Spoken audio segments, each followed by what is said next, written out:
Well, so basically I will just talk about Project B.I.K.E.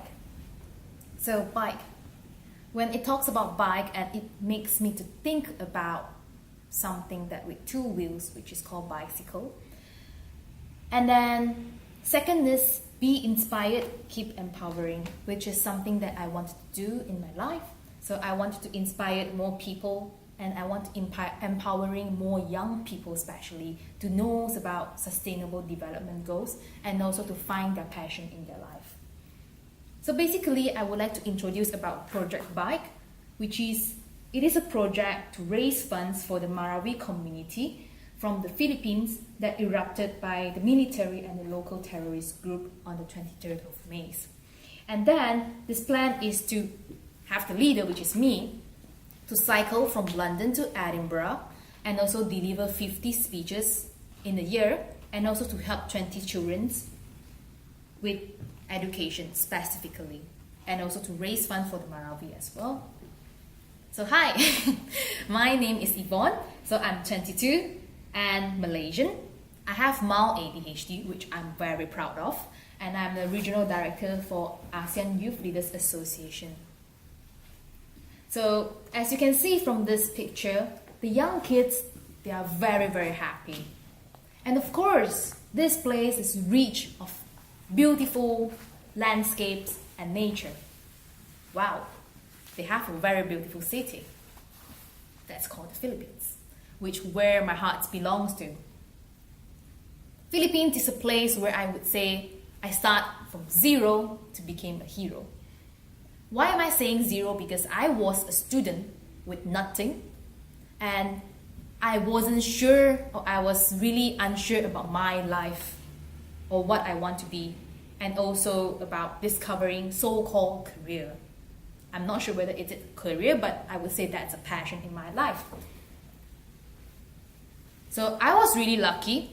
I got into Asian Development Bank, which is one of the very big organization, delivering a project with my team called Project Neverland, and we are pretty lucky to got into the second place. And then also, this is some of the photos that I was interviewing one of the cleaner for some of the project. And of course, I was really lucky to be in like some villages, and I met the lady, which is the one who carried me. She's really, really lovely. I was actually trying to cross the river by myself, but she insists, and she's actually the secretary from the village as well. And of course, because of Philippines, who gave me just one simple chance, and of course that conferences was actually sponsored by my chancellor, which is Datuk Dr. Paul Chan. He actually sponsored me to be in the Philippines, to be in that conference, and I'm very grateful till now. That changed my life completely. And of course, I was granted by UNICEF for being the most initiative delegate in one of the conference, which is called ASEAN Youth Initiative Conference, if I'm not mistaken. Yes, it's last year.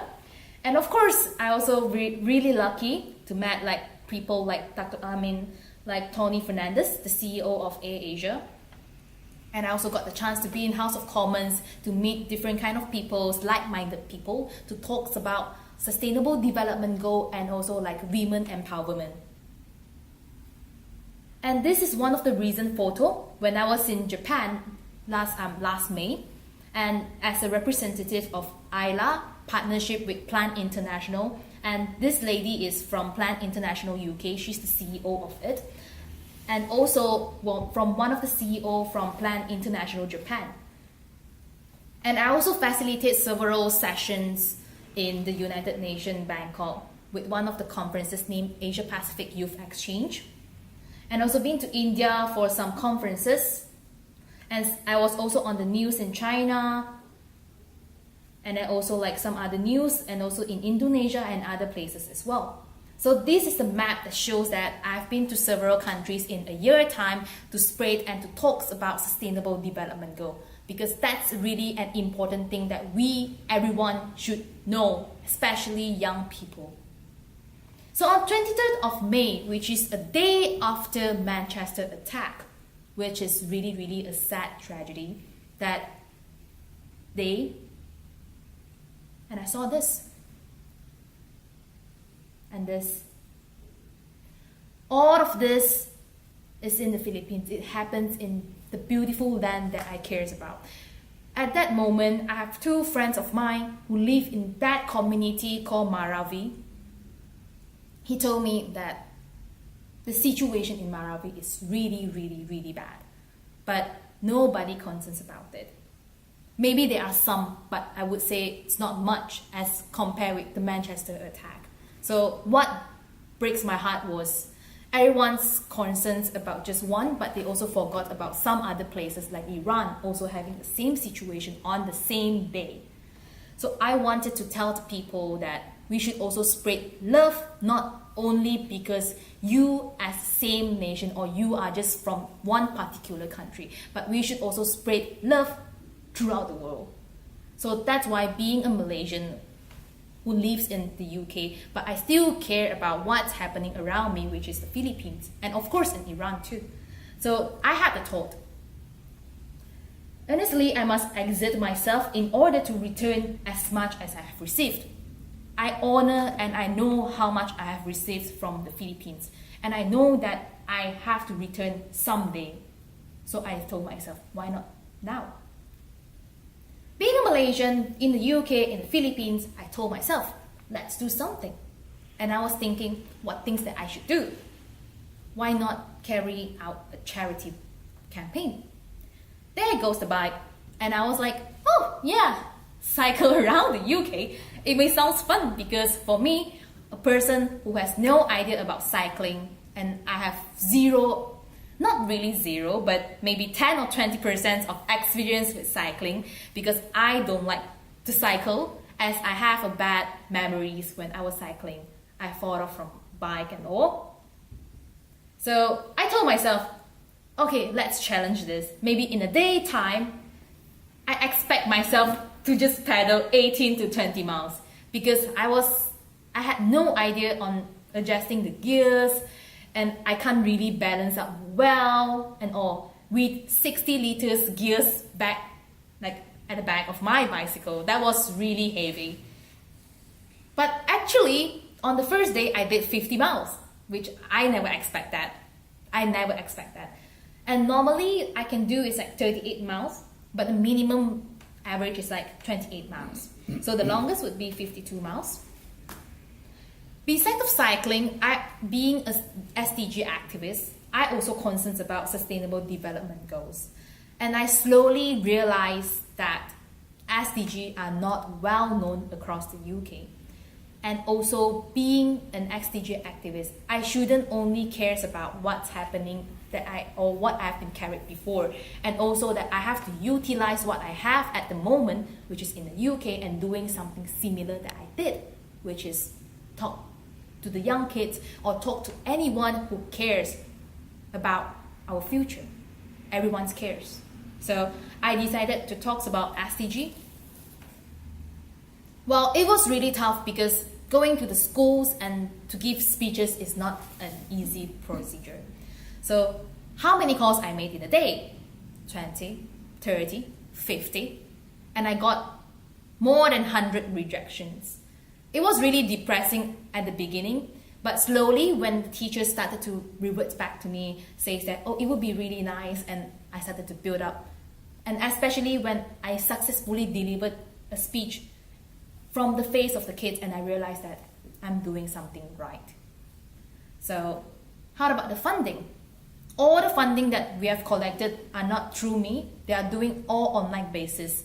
So all the donations are through online, and all this funding and the website was actually carried out by the US Government of Alumni Association from Davao, and AFS, which is International Cultural Programs, also from the States, ASEAN Youth Leaders Association, part of my organization from Davao, YSEALI, Young Southeast Asia Leadership Initiative, and also Rotary Club in the Davao.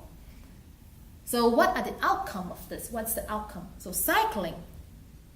I cycle in different kind of routes. It would be motorway, A1, crazy main road, and also like farm, field, and there was one time I got into the field from Ripon all the way to Durham, and there was 60% slope and I had no idea what's happening down there. So at the moment, after I passed through this way, what came into my mind was, do it or die. I have no choice, I have to do it, or else I would just die in the middle of the field. Nobody except horses. So when I got down, 2 horses waiting for me, chasing me. It was really fun. Try to pedal, and also lots of sheep. It's alright. Also cycle under the rain. I conquered one of the fear with myself that I hate cycling under the rain because I fall off when it was raining. So that's why I stopped cycling.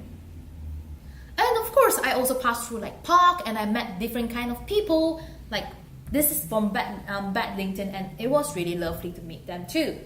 How about speeches? Delivering speeches in the school, it was really happy. The most happiest moment in my life for all the speeches, because you cannot imagine how smart, how lovely these young people are, and they really cares about the future. So I know I have the big mission that I have to deliver these messages to them. And of course, to spread love.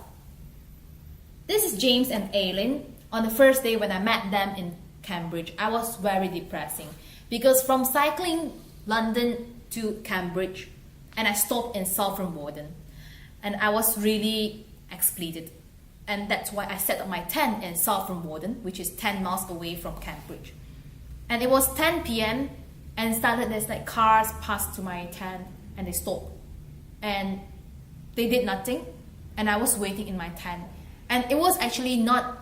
It's not really a spot that everyone can spot me. It's just like under a tree.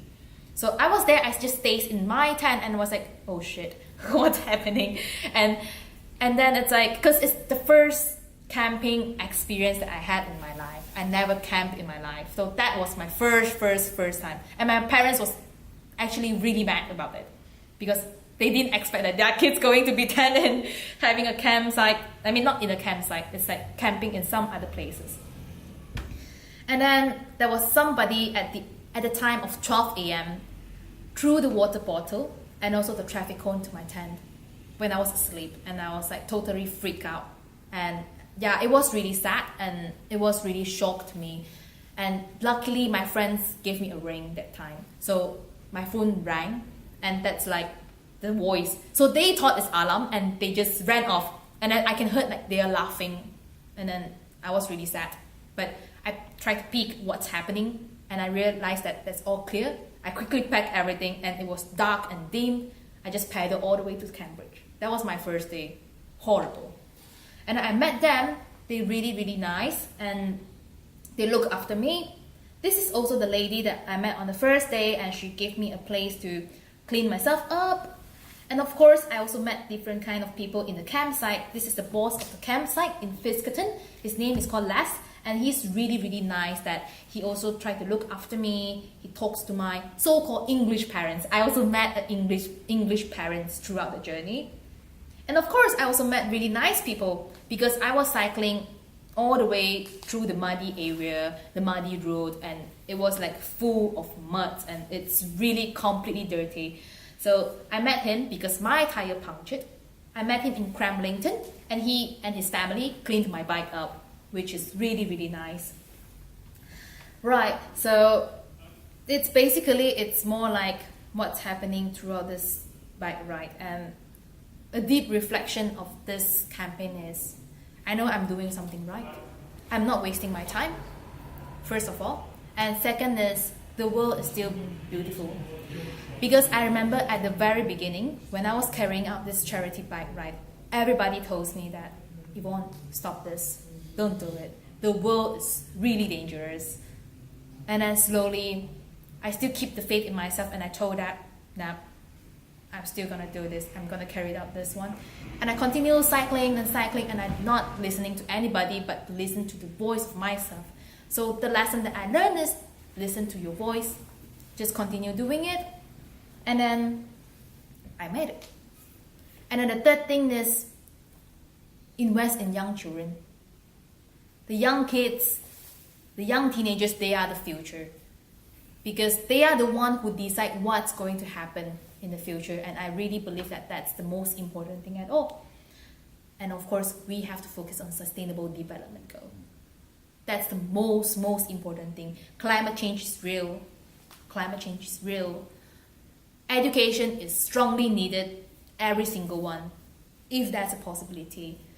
The health conscious, everything has to be constant. Thank you very much. And also, I would like to say thanks to several people that have been listed here. That's more than 50 or more than 100 people who has helped me throughout the journey. Without these people, I don't think this charity bike is gonna be a success. Yep. And there's also some of the name that I didn't list it down because they said they do not want to be on that. Alright, that's all from me. Thank you very much.